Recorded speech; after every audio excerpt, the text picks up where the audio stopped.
Bapak Ibu, saudaraku yang terkasih, saya menyampaikan sebuah renungan singkat yang bertemakan iman yang hidup. Saya membacakan satu ayat firman Tuhan dari kitab Ibrani pasal yang ke-11 ayat yang ke-8. Karena iman, Abraham taat ketika ia dipanggil untuk berangkat ke negeri yang akan diterimanya menjadi milik pusakanya. Lalu ia berangkat dengan tidak mengetahui tempat yang ia tujui. Saudaraku yang terkasih, Abraham dikenal sebagai bapa orang beriman. Karena ia beriman, maka ia percaya kepada Allah yang memanggilnya. Tuhan sudah berkata kepadanya, "Hai Abraham, tinggalkanlah rumah tanah orang tuamu dari Ur Kasdim dan pergilah ke tanah Kanaan yang akan kutujukan kepadamu." Ur Kasdim adalah wilayah Teluk Persia yang masih ada sampai sekarang ini.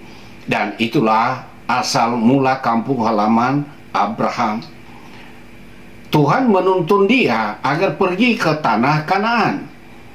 Tanah Kanaan itu yang sekarang adalah tanah Palestina, mulai dari Suriah sampai ke tanah Negev di bagian selatan.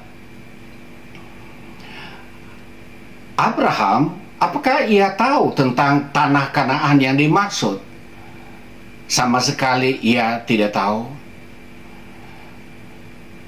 Tetapi karena ia beriman, ia percaya apa yang Tuhan katakan.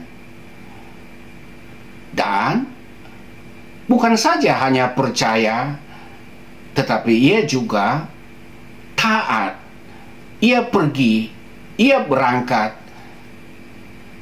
Tuhan menuntun dia dalam perjalanan. Sekalipun tanah Kanaan yang dimaksud, ia belum memahami di mana letaknya. Itulah sebabnya Abraham disebutkan bapa orang beriman.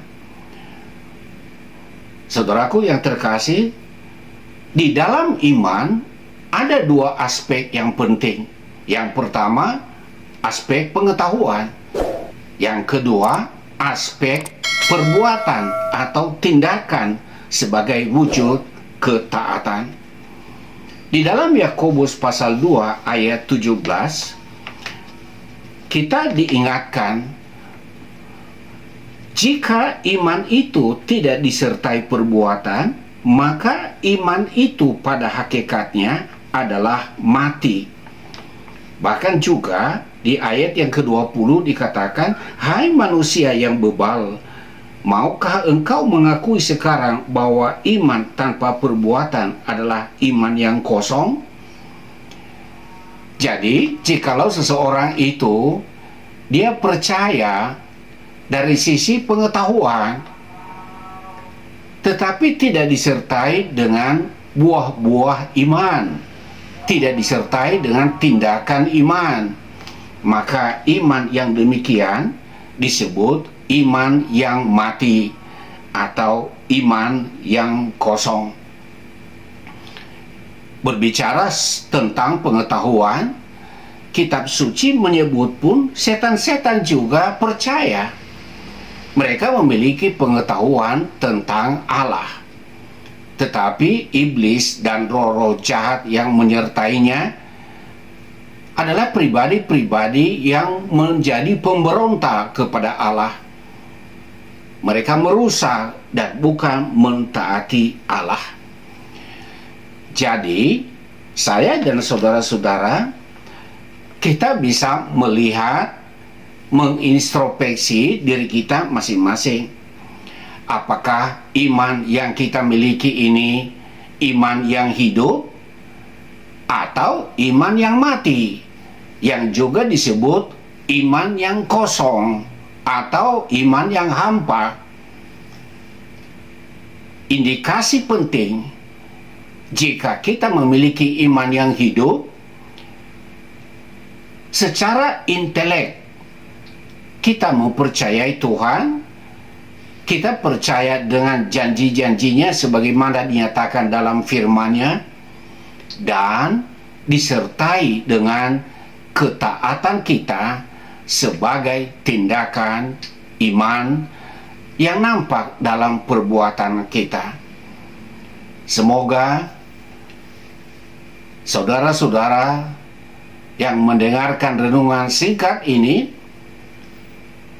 tidak tergolong dalam kelompok orang-orang yang memiliki iman yang mati, tetapi diharapkan saya dan saudara-saudara masuk dalam kategori orang-orang yang memiliki iman yang hidup. Secara intelektual, secara pengetahuan, kita tahu dan kita percaya kepada siapa kita mempercayakan hidup kita. Dan di sisi lain, kita membuktikan kemurnian iman kita melalui ketaatan dan perbuatan-perbuatan iman. Tuhan memberkati.